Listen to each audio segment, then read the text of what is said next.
Hello and welcome to Combat Spuds, the weekly combat sports roundup brought to you by the Midweek Mashed Tattie Sportscast.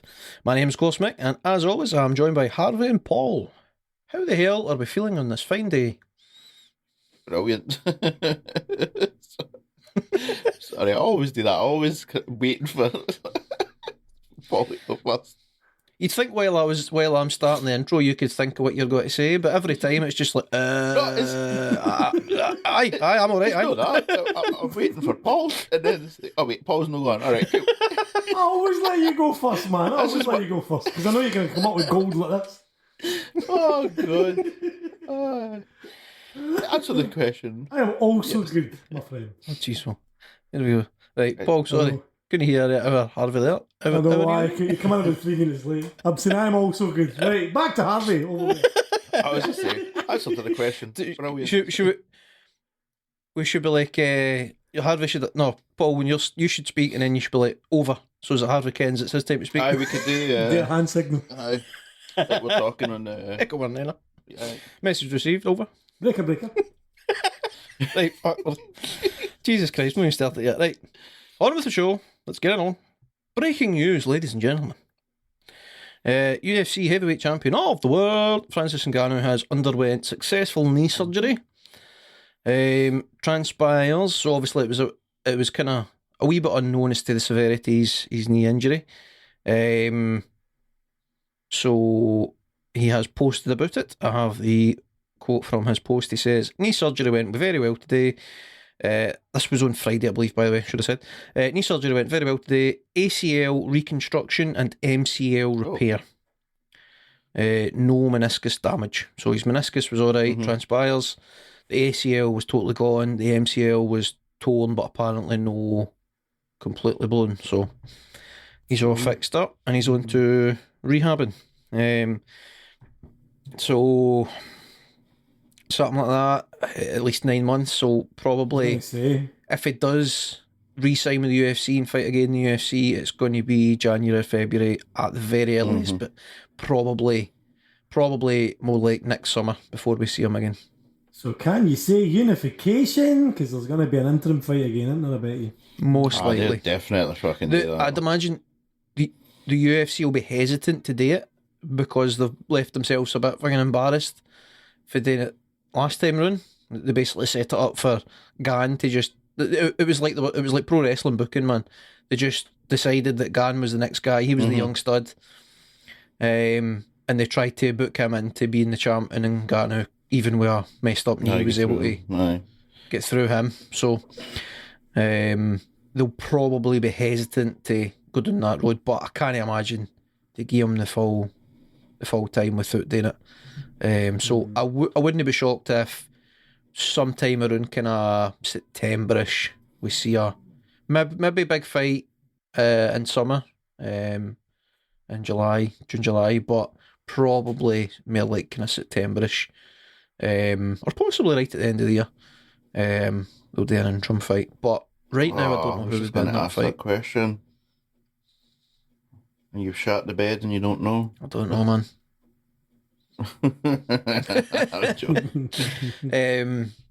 I mean, the way things are starting to shape up, Tai Tuivasa is looking like he's a good shout for it. As we'll come on to in a wee while, I would say Aspinall. Tom Aspinall is. I mean, I've sung that lad's praises for 2 or 3 years now. He is 100% a future champion in the UFC. He's going to be the heavyweight champion. It's a matter of time. However, I don't think he should be rushed into it. So I reckon he's got about 3 fights to go before he's in a title fight, just so that he's properly working his way through. So probably know him. So it starts getting a bit iffy. What the UFC could be needing in the business side of things is John Jones to sort of shit out so that they can do a big fight in the summer with Jones and fill in the blank. And then hopefully Jones wins. And then they put him in an interim fight with whoever's the kind of next best guy. And then you can do the big marquee fight next year, Jones and Ngannou. That I mean, that's like kind of favourable booking, or if you want to make money, that's how you do it. But it's who the other folk are in that equation at this moment in time. I don't know. Stipe he's always a kind of obvious choice. But he's so obviously Stipe works for like the Chicago Fire Department. He's a full-time firefighter now, so he was in like the rotational thing. But he's full-time now. He got in recently, like a month or so ago. Because apparently they need to like they do all their training and they need to do so many hours as like a part-timer. And then when a spot opens up in a house for a full-timer, they can then like apply and potentially get in there. So I mean, I don't know if that means his MMA days are numbered, because I mean he was managing to train and fight well part-time, but got to think that's pretty difficult when, because they'll be doing like what 24-hour shifts. No, I would think 12. I think it is. Every I think every county has different. They have their own. Their own kind of rules. Presumably it'll be at least 12 hours. It could easily be 20. So, like that's not an easy schedule to be training as a professional athlete, man. But anyway, total and utter speculation. Hopefully over the next couple of months things will start to fall in place and the UFC will come up with a clear plan. But I think, like if I'm trying to think it for their perspective, they'll probably hold back in talking about an interim title until they've got a good understanding of where they're at with Ngannou and what he's likely to do. Because, well, for one, you don't want to book an interim title fight and then Ngannou says, "Come on, fuck you, I'm not re-signing." And then suddenly that interim title fight needs to be for the full title. And then you need to ask yourself, for these two guys were the right guys for the interim title at this time, but are they who we want to fight for the big title? So that's the first problem. And then the other problem is the money that we potentially spend in marketing said fight for it then to turn out that it's a different title they're fighting for. That's questionable. So they'll probably, and actually another thing, they run the risk of offending Ngannou even more than he already is if they turn around and say we're doing an interim title fight again. So they'll probably want to hold off until they have a meeting or two with Ngannou and see where that's going. The thing is, I don't think. Well, maybe he would take it a wee bit offensively this time because of the last time. But I think if it didn't happen the first time and it was purely because of this injury, I don't think he would have a problem with it. I think he would just be like, "Well, you're right. I'm out for like the best part of a year, so that's fine. Have the interim. I'll come back and get my title." But after the last time, it's the old. They did it for no good reason at all. He might be like, "You arseholes." They've sullied the waters with it. It's the old boy who cried wolf thing. Like they've went to that well one too many times. So for them to turn around and do it now, even though now's the justified time to do it, it's so problems. Speaking of problems, Glory Kickboxing had some problems last night. That's mental, man. Wow. I presume both of yous have seen some of the shenanigans that was going on. I've seen it, aye. Right. Well, I think I highlighted it to you previously, didn't I, Mick? You did, but Paul, you brought it up to me. Angry men with their taps off, storming a ring, effectively. So I shall set the scene. It was Glory 80 taking place in the Trixo Arena in Hasselt in Belgium. No idea if I've said any of that correct. Other than Belgium. I'm pretty confident in my pronunciation of that. You're not Belgium. Thank God. Belgium, right? Belgium's good. So, during the co-main event, sorry, that was happening last night for us, so Saturday, March 19th. During the co-main event of the evening, it was a Polish fighter called Wojciech versus Badr Hari. This was a rematch from, I think, September last year. They had a phenomenal fight. If you're into kickboxing in the slightest, well worth going and watching that. Bloody slobber knocker. So they were having a rematch, and basically Badr Hari had a strong first round. Wojciech fought back in the second round and actually knocked Badr Hari down with a flying knee. Between the second round and the third and final round, the fans kicked off big style, and it was full on like football hooligan level violence, chairs getting thrown and all the rest of it. Now, transpires it was legitimately football hooligans that were involved in this. So Wojciech is a big supporter of the football club Legia Warsaw. Legia Warsaw. What, sorry? Legia Warsaw. Yes, aye. Legia, aye. So he's a sort of prominent supporter of them. So a lot of their firm, if you like, were there in support of him. And they were also accompanied by ADO Den Haag, who apparently are Ado Den Haag, they're apparently friendly with Legia Warsaw for whatever reason. So they were basically there as backup. Badr Hari has a fan base that are referred to as the Badr Army. They operate almost like a bloody football firm. Like, he's got a massive fan base who are as crazy as he is. He's a guy that's had some problems with the law over the years. He's a violent man, which is great in the ring, but it's caused him a few issues outside the ring, as you can imagine. He's just a giant, like, he's one of these guys that was born in the wrong time period, man. He would be like an emperor or something a couple of hundred years ago, but like nowadays you can't get away with it. It's frowned upon if you go about beating folk up. So basically, for whatever reason, the exact details I don't know. I'm assuming it stemmed for their first fight. There must have been some bad blood that's carried over, but something has ignited between these two fan bases. And it's resulted in a mammoth riot in the stadium, in the arena, sorry. So what ultimately happened was the event was stopped. They had to cancel the event and clear the area.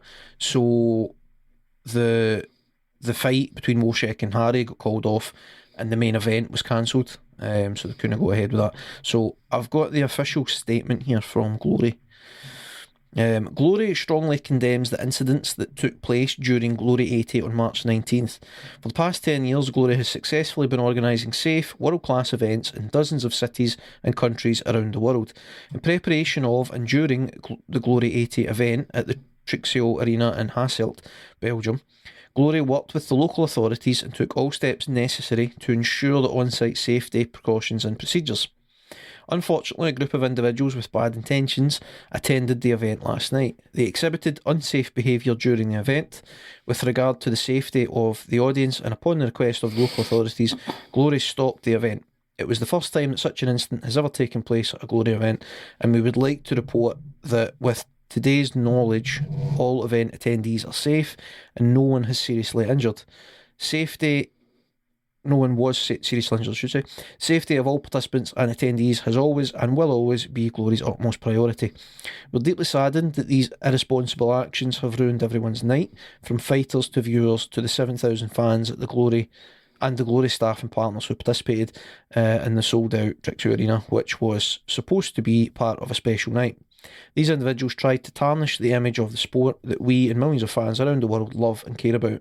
This type of behaviour has no place in our sport or at our events. Over the next days, Glory will be conducting a full investigation on this incident together with the local authorities. We will take all necessary measures and apply the strictest sanctions, including legal actions, to anyone who took part directly or indirectly in it. Lastly, Glory will communicate actions that will be implemented for Glory's pay-per-view customers by email next week. So basically there's going to be some sort of remuneration for anybody that's like bought a pay-per-view or whatever and then seen all the fights. Fair enough. I'd want some bloody money back, do you? I mean, to be honest, like, why would fucking idiots like that really annoy me, man? Like, why do you not just after the bloody event go and meet up in a park somewhere and then not fuck at each other there? Like, do you know what I mean? Like, I mean, even then, if there's folk about, then you know what I mean. It's still you still run a risk. Still, But, it's still sketchy. but I mean, like, come on, man. Not in an arena like that where a lot of things could go wrong there. People get panicked. They start trying to go for the exit. Crushes happen. You know what I mean? Like, stampede. Like, you know what I mean? It's terrible. Anyway. Scary stuff. It's over the years I've had some sort of no so nice things to say about football fans at times, because for whatever reason football seems to bring out the absolute worst in people, and football hooligans, like, I can't think of another sport that has a fan base that like routinely gets together for rallies. You know what I mean? Like, there's no other sport does that, and the sport consists of a group of men teaming up to kick a ball, run about a park. Yet somehow that equals like crazy amounts of violence. So, like, it's horrendous for this to have happened at all. And you know, like, I hate that something like this has happened in a sport that I love, but for the fact that it's football fans at the heart of it. I mean, obviously it's not just them. The Badder Army, as I mentioned, they were the other side of it. Presumably some of them like football or whatever else, but you can't pin them as football hooligans or whatever. So they definitely need to take a lot of the blame as well. But I just can't wrap my head around how this kind of crossover's happened. Like, what? I don't know, man.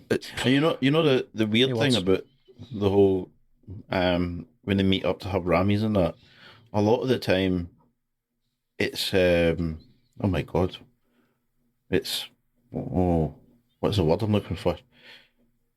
No. Oh my god. Organised. Jesus Christ, that's the one. Right, organised. Usually we'll have somebody from this side messaging somebody for that side and saying, we'll meet here and do that. Like, this will be the meeting place. Bam, bam, bam. We'll come in for that side. You can come from that side. So strange, man. Like, you know what I mean? It's weird. So, probably they two sides have known that that's going to happen and have decided to do it inside the arena. Aye. Which is... There's probably been... You would think there's been talk back and forth. Probably there was mention of car park afterwards or something like that. Who knows, man? But something has probably happened. Like somebody said the wrong thing at the wrong time.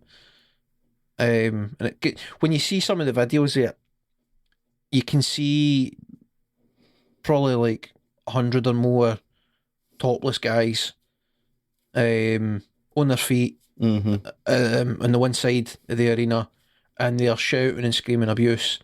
So something's led to that. You know what I mean? Like, that doesn't just happen. So somebody's... It's probably been like taunts back and forth. Like you get at a football game. One side shouts something, the other side shouts something back. It's kind of part and parcel of that sport. It does happen in combat sports as well, from time to time, when there's sort of big fan bases for any given fighter. So it's probably been a bit of a shouting match, and somewhere along the lines, somebody has took far more offence than they did to something that's been said, and it's escalated very quickly. And you can see in some of the videos that these guys that I'm referring to start jumping the stands. It's actually like you can clearly see one guy goes first.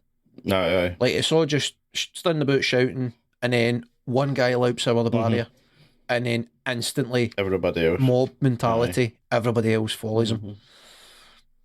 But anyway, that's enough about that. It's wild. I hope to never see something like that again. I hate that about football, and I really don't want that to be a part of combat sports at all. One of the proudest things about combat sports is the martial arts element to it, where it's all about respect. Above everything else, after a fight, you shake hands with your opponent, you show them respect for the ordeal that you've just went through, I guess. And if nothing else, violence like that is the complete opposite. There is zero respect to anybody involved when shit like that's happening. So, I hope to not have to see that again. Now, moving on. The fires are smouldering. We will move on to Paul's burning desires, and hopefully it's a lighter topic than the one we've just had. Oh.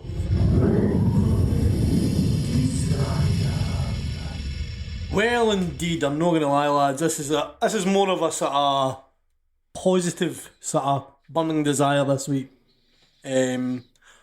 Basically, lads, I'm going to ask you to put yourselves in the kind of create a fighter screen here in a UFC game. Mad. Ooh. Picture yourself a new fighter in the current MMA world. What skills are you concentrating on to get ahead in today's game? Obviously, the term MMA is like encompassing all martial arts, but which to you are arguably more important to sort of put at the kind of forefront of your kind of game as a fighter? What kind of skills do you go for? Are more important? More important. Oh God. Obviously, they're all important if you want to be pedantic. But what I get what you mean. What gets you what gets you forward better in the current MMA? I think the number one for me would definitely be fight IQ. And then interesting. One could argue that's not a skill. No, well, you're right. You're right. It's not. But I'll let you away with it because I appreciate where you're on it. Well, there you go. It's not. Well, aye. It is a skill for some. More of a knowledge base and experience. It's knowledge, like, but still, I'm putting it as a skill. Okay, number one, you need fight IQ. That's number one. I would say if you get a good fight IQ and you're good at everything else, you can go very, very far. But, next, I think would be striking.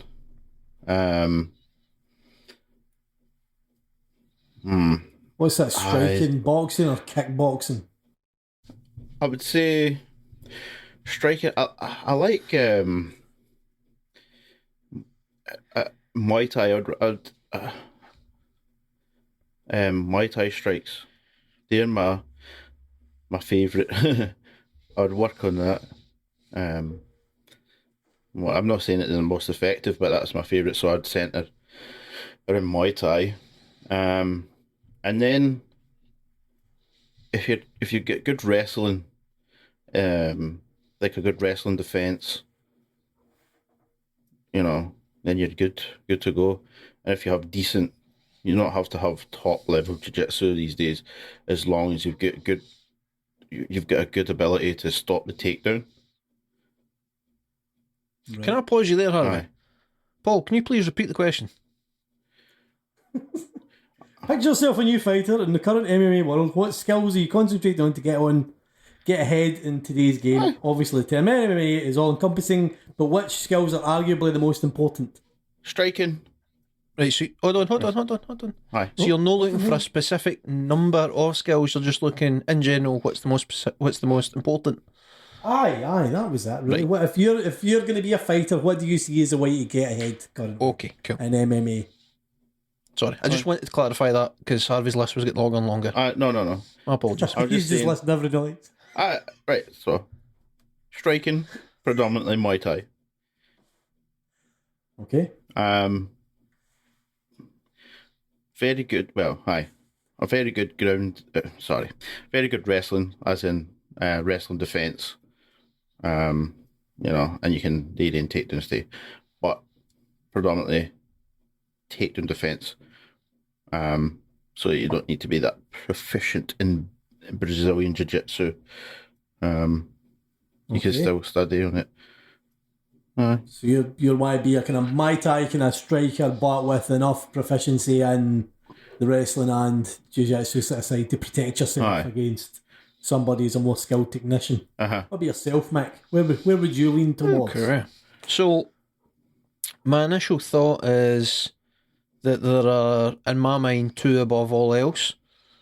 Those are striking and grappling, right? To be more specific, I would say it can be either kickboxing or Thai boxing, right? But you need the ability to use more than just punches. You need to be able to gauge distance where you're striking and manage distance and be effective with your striking from different distances. So obviously, if you're a good boxer but you've got no kicks, then for outside you've got shit. You've got nothing because you can't reach them. So you have to then be able to step in and punch. So if you are a good kickboxer / Thai boxer, you then have the ability to kick for distance and punch on the inside. And in terms of grappling, I would say Brazilian Jiu-Jitsu above all else, because there is no better grappling art when it comes to being sort of on your back, getting flattened, getting pounded, getting hit with strikes. Per word choice. There's no other grappling art that has the history of surviving these kind of situations over Brazilian Jiu-Jitsu. So if you come up against a guy who's got way better wrestling you and he keeps taking you down, you want Brazilian Jiu-Jitsu because you want that chance to be able to catch them in a submission. So for me, that's the most important things. Like Harvey says, things like having a good fight IQ, while I don't necessarily think it's a skill set per se, I would say that having a good fight IQ and the skills to utilise that fight IQ would be the kind of next thing, because you need to be able to read what's happening in front of you and adjust your game plan on the fly. You want to be able to take the reads. So if you've thrown a jab 3 or 4 times and the guy's reacted the exact same way every time, then you want to have the knowledge and ability to see that, all right, when I throw a jab, they're open for a right high kick. So I'm going to set that up and I'm going to knock them out with a right high kick. You know what I mean? It's these kind of things. That's obviously quite a simple term, quite a simplified way of looking at it. But and then wrestling is then there. It's high in the list, but for me, it's not the most important, because although wrestling allows you to dictate where the fight's taking place, a really good wrestler will decide whether or not you're going to the ground. If you're good enough at striking and Brazilian Jiu-Jitsu, no matter where the wrestler takes you, you have offence and defence there to be utilised. But if you've got good wrestling, it allows you to decide where you want to fight. So it is up there. Okay. Well, I thought it was worthwhile asking, because I noticed certainly as a casual fan, the kind of Muay Thai and kind of kickboxing seems to be more sort of evident now, with the kind of leg kicks fad that we seem to be going through in kind of MMA. It seems like just being a boxer is no longer anywhere near enough now, because folk are going to take your wheels off you effectively over a fight. Yeah. So it was good to find out that's where you guys were leaning. That was all. Okay. Well, thank you very much for that. If nothing else, it was a lighter chat than the previous. Yes. So, now that we're in a better mood, shall we talk about some shite boxing? Yes. Let's talk about the latest entrant into the halls of celebrity shitfest boxing. It was last night, after much delay, the Hathor Julius Bjornsson versus Eddie the Beast Hall boxing match, I guess. Well, one person was boxing. So, spoiler alert, Thor picked up the victory with a unanimous decision win, 57-54 across the board on the judges' scorecards. I mean, there was some boxing skill on display. It was basics, but there was some there. There was knockdowns. There was knockdowns. Aye. They didn't. Neither one of them completely gassed out. Nah. So, I mean, they did okay, I guess. I think it was better than I thought it was going to be. Aye. Certainly. Actually, I expected windmilling for both guys. Because of the kind of the feud, if you will, but it was actually not as bad as what I thought. Eddie Hall loves a right overhand, though, doesn't he? Now, I was hoping you would say that, Paul. I've not yet came across any statements or interviews from Eddie Hall, right? However, I have a theory. I firmly believe that Eddie Hall was hiding an injury going into this fight. See if you watch that again. No, you mean you probably don't want to, but if you put yourself through watching that again, If I felt like it. I don't believe Eddie Hall threw a single punch with his left arm. He put it out there. He used it to paw away some of Thor's shots, but he never threw a single punch with it. He switched between stances. He would go southpaw and he would jab and throw lead right hooks, and then he would go orthodox and he would throw that crazy looping, see it for a million miles away overhand right that he was doing. That, in fairness to him, he clocked Thor a couple of times with it, and he knocked him down with it. So it was kind of working to start with. But obviously, Thor settled into his game and was able to just use rudimentary basic boxing skills with straight punches, leading with a jab. Who'd have thought it? The guy that had the better, sort of basic boxing skills came out the victor. But anyway, so the point being, I didn't see Eddie Hall throw a single punch with his left arm. I believe he had some sort of injury, probably in the shoulder. And I think that's the biggest thing, other than the fact that Thor said in his post-fight interview that if Eddie wants to do it again, he's happy to do a rematch. Other than that, that's the thing that makes me most think we will see this again. Because it's going to come out that if indeed he was injured, it's going to come out that he was injured. He'll start chatting about, the injury did this and that's the reason for this. Yada yada.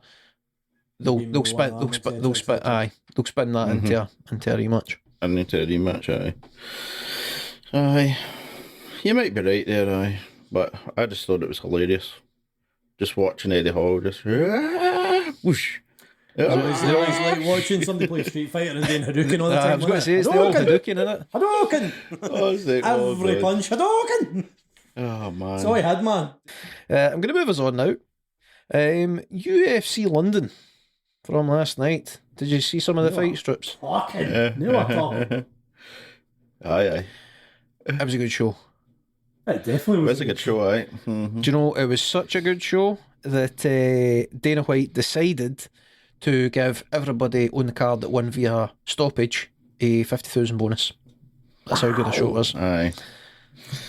Man, some of them were so $50,000 performance of the night bonuses to Tom Aspinall, Paddy Pimblett, Makwan Amirkhani, Paul Craig, Mohamed Makiev, Arnold Allen, Molly McCann, Leah Tupura, and Sergey Pavlovich.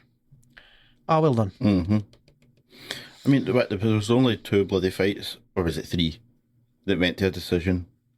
3, mate. Literally 3. Yeah, 3 on the whole card. One split, on the whole one card. unanimous. Awesome. 2 on the preliminary card. And a one unanimous. on the main So card, 2 unanimous decisions, Aye. 1 split decision. The rest of them are all finishes. It was a cracking night of fights, it really was. Oh, aye. Now, I don't want to spend tons of time in this, but at the same time, there's a lot to talk about. So, I actually don't know how to approach this. I'm stumped. How can I talk about all the good points of this fight card without us spending another full podcast on it? Quickly list what you enjoyed the most, and then we'll quickly list the same. Oh, I think's the best I one. like Just that. Give a top 3. We'll no interrupt, and then that way you go on with it quickly. There's a good shout. But stop me if I talk for too long. How's about that? Right, I'll 100% stick the red flag up. Right, okay. Right, so, I mean, well, all the stoppages. Jesus Christ, right? So, in particular, the first fight of the night, Mokaev and Cody Durden, just, like, ridiculous, vicious. Guillotine choke win for Mohamed Mokaev, if that's even how you say his name. Like, just walked through Durden. It was very impressive. The Makwan Amirkhani and Mike Grundy, for right or for wrong, enjoyed that. I was impressed with that. Mike Grundy was the kind of hometown favourite, sort of, or home country favourite or whatever. He was the English guy, the UK guy. He's sort of known for his grappling. He charged in for a double leg takedown. Amirkhani just grabbed him in a guillotine choke in his entry. There was a nice bit of scrambling going on, but the whole time Amirkhani held onto the choke, and he ended up finishing it in a kind of... Well, he ultimately switched to an anaconda choke. He wasn't a guillotine. He sort of... They go on a scramble, they landed he was kind of inside control. He had his arms sort of twisted round at a funny angle. It was almost like a kind of reverse high elbow guillotine, which I suppose below elbow guillotine. But anyway, it was an interesting position, but then he was able to grab the arm and change it to an anaconda choke. I was impressed with that. It was very good. Paul Craig, you've got to give him a mention. I have some thoughts on his limitations, I guess. But I mean, he went in with a game plan. He wanted Nikita Krylov to basically make mistakes, leave openings through getting too aggressive. That did happen. And Paul Craig was able to fling the legs up and get a triangle choke. Impressive finish, but sort of worrying limitation that makes quite clear to me now at this point, after seeing him do that in a few fights. So I don't know how far he can go. However, that does put him into the top 10 in the UFC light heavyweight division. So well done to the big man, I suppose. Molly McCann, Jesus, that spinning elbow. He's both seen that. Absolutely. Yep. Brilliant. Earth-shattering. I've never seen somebody go limp the way that lassie did. So, Molly McCann, I mean, it was a back and forth fight, first 2 rounds, right? I wasn't sure if Molly McCann was going to win that if it went to the judges. I think I was slightly favouring that. It was a close fight. And then, third round, less than 2 minutes to go, I think, and Molly McCann, out of nowhere, just throws this spinning back elbow that lands perfectly on the chin. And Luna Carolina she was like a bloody string puppet that would, like, the puppeteer had just let the strings go, let the handle go. Like, she flopped down in such a lifeless way, and there was no sign of her getting back up. They cut the cameras away. Like, I think she got stretched out. Like, she was in a bad way, man. That was a horrendous knockout. It was a vicious spinning. It was fast. It was so fast. It was so fast. I'm getting the red flag for Paul. Yes, what happened. Right, so final 2. Arnold Allen was good, but final 2 highlights: Paddy Pimblett, just because he's such a character, and Tom Aspinall. Like, he's truly begun his sort of ascendancy to greatness. That lad, he is such a talent. Aye. He really is.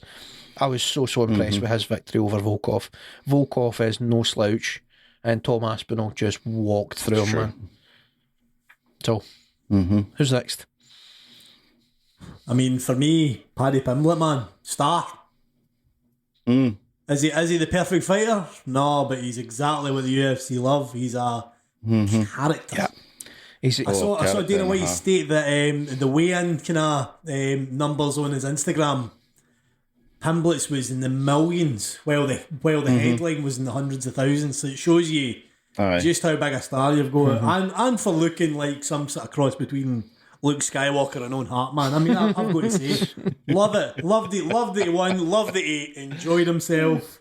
Good to see the celebrations between him and McCann. Obviously, you mentioned McCann, we are spinning back out of nowhere. I'm interested to see him and Topuria against one another, because obviously Topuria's really wanting to fight with Pimblett. There's a bit of bad blood there. They apparently seems to be apparently had some kind of altercation in the hotel over the weekend. Topuria seemed to go for him in the hotel for whatever reason.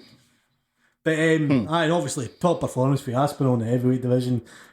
And obviously you've covered Craig, so again, you had the answer for the Scottish guy winning. Fantastic. Great news. That's all I've got to say about it. Great fun. Great fun. Aye. Paul, you forgot to say over and out, so Harvey didn't get your signal. Aye, waving my flag at him. It's the green flag to go. Palpovich, that was a nice knockout, a straight right, and then just jumped on what was his name? Abu whatever, Karen Merkel, whatever. Try it again. He grounded. I looked at it in the sheet and went, nope, I'm not trying. Now, I can try it. I'll do my best here. Shamil Abdurakhimov, something like that. That was actually pretty spot on, I think, by I'll give you that. That was pretty cool. Nailed it. Paul Craig, just because he's Scottish, get in. Molly McCann with that spinning back elbow. Right, spinning back elbow. Pow. Some velocity on that, man. Yes. And then Paddy Pimblett with his wee celebration. Did you see when he got up and he's got the moving snake his hips caps, from man. side to He's side? dance, man. I loved it. Just I'm into it. inside joke here, but our Irish Steve would be fair proud of these snake caps. He definitely would. Irish Steve from college days would love that. Good. Oh man, you'd be proud of the dance move, aye. And that was my highlights, man. Not even a submission. We dance after. It was. Actually, do you know? There needs to be a few of these cards every year in London. Do you know what would be my favourite moment of the night? To be fair, actually, when you're saying that, when Molly McCann ran into the cage and the two of them's jumping about like bloody waves, man. They are having the time of their lives. They stole the show. The two of them are stars now, thanks to that. I would argue. They did that. They did that last time out because it was the two of them debuted in the same night last year, and they were celebrating together and stuff. Just no one. I don't believe inside the octagon that time out, but I think it was when Pimblett came out of the cage they were celebrating together. But nevertheless, it's great to see, man. That's two stars in the making there. So it is. Pimblett calling out Zuckerberg as well, even better, and calling him a lizard. Aye. Because he is a lizard. He's a lizard in human skin. He's one of the lizard people, Paul. He's a lizard. It's the eyes. He's been infiltrated by the lizard. Aye. King Lizard is bloody Zuckerberg. Oh, good. Paddy's our only hope. But did you see Paddy Pimblett saying he's got to be a bigger star than Conor McGregor? He's got a ways to go, but he's got the potential to do it, like, lad. He said, I can't remember exactly word for word what he said, but he was saying that that Conor McGregor had folk in their 20s and that coming in, and Paddy Pimblett says he's going to have folk like 8 years old, 9 years old getting into MMA and stuff like that. I feel like that statement needs context. Yeah. What's the fan base? What's the role model? Aye. Okay. I don't know. That's all I've seen it. Okay. Well, I mean, I don't doubt that he's going to put eyes in the sport and make a lot of money for the UFC, man. He is the only problem he's got. For all Conor McGregor has crazy accent and way of speaking and the bravado and yada yada. Any country that has English as a first language or a prominent language is going to get over as McGregor because you can understand what he's saying and he's got this character, right? Whereas Paddy Pimblett might as well be talking a fucking foreign language at times. See, when a Liverpudlian such as him gets into the full swing, you only make out 3 or 4 words out of every sentence at best. Like, no offence to them, right? I love Liverpudlians, right? I've had the pleasure of meeting a few over the years.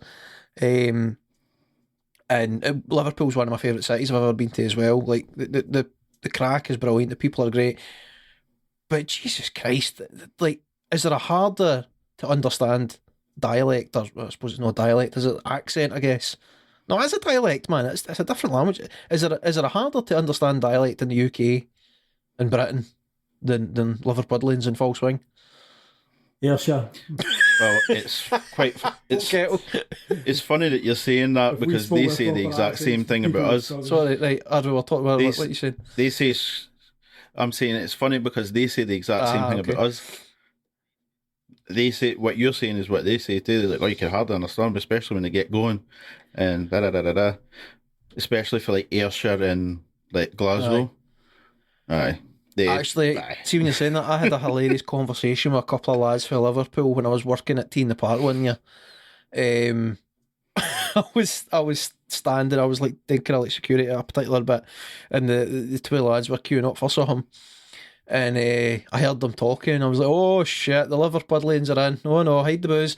And they started yapping, and I was like, lads, I love yous, right? But I can't understand a word yous are saying, you need to slow down. And then the two of them, foot missing a beat, were like, what?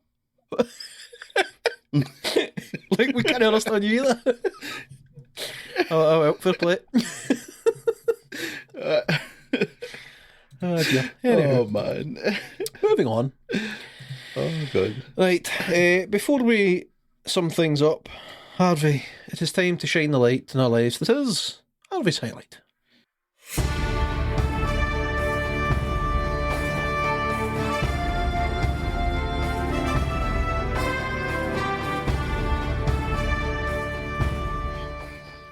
well, my highlight this week is going into boxing.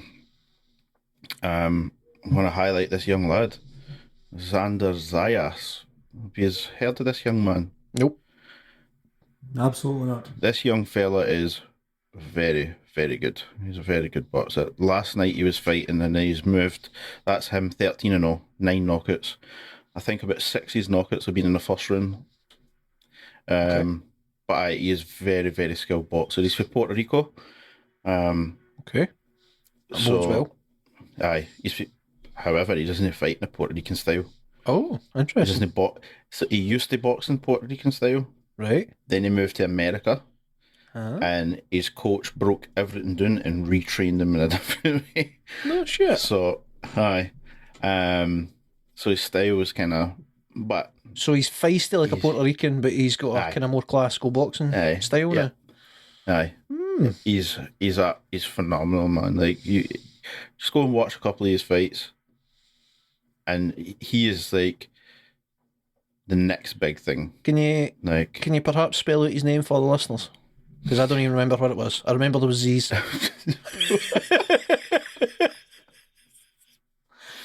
oh god. Right. So it's Zander with an X. So Xander, and then his last name is Zayas. Zayas. Zander Zayas. Zander He's a Zayas. handsome young chap. He is that as well, aye. But he's been tipped to be the next big thing. I think Bob Arum and everybody was trying to sign him. Right. Like they said his ceiling is very high. So keep your eye out for him.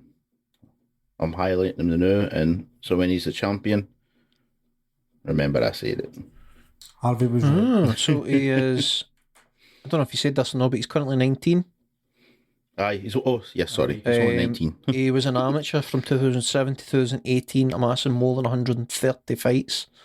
Yep. And he was the 2018 US Youth National Champion. Impressive. Okay. You heard it here first, ladies and gentlemen. When that lad's a world champion, you'll have your beer. Hey, imagine how many beers that is, man. Oh, beauty. A party for a couple of days.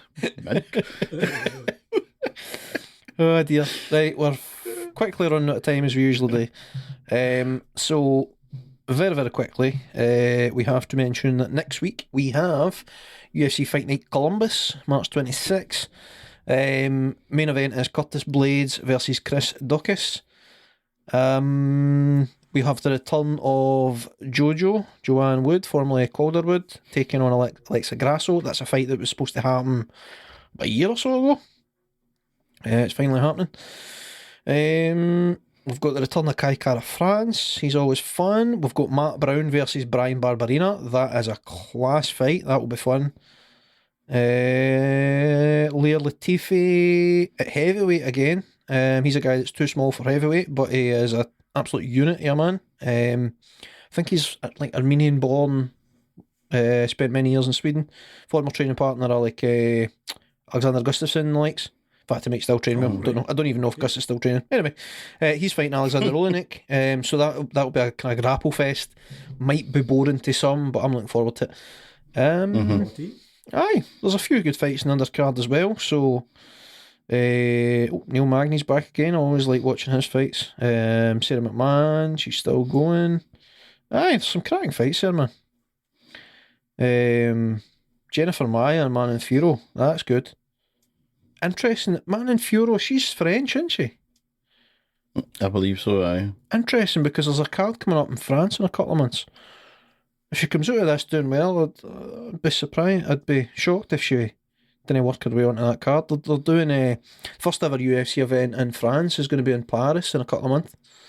I might actually talk about that next week if there's enough details out about it. Aye, so check that out, ladies and gentlemen. And just before we go, we have to talk about 1X. After much delay, it is happening next week. 26th March, so same night as the UFC. I'm more excited for this card than I'm the UFC, which is a strange predicament for me. I mean, mostly it's because of Rod Tang and DJ Dimitri. But I mean, the card as a whole is pretty damn good, man. John Wayne Parr fight as well. Yes, that's his retirement fight, so it is. Wow. So I spoke previously a few months ago about the chat back and forth between him and Hardy. What's his name? The Australian guy. No, English. My brain wants to say Hardy. I'm in wrestling mode. Aye. Dan Hardy. Dan Hardy. I was going to say Greg Hardy. My mind's on American football. Right, so Dan Hardy's looking to come out of enforced medical retirement.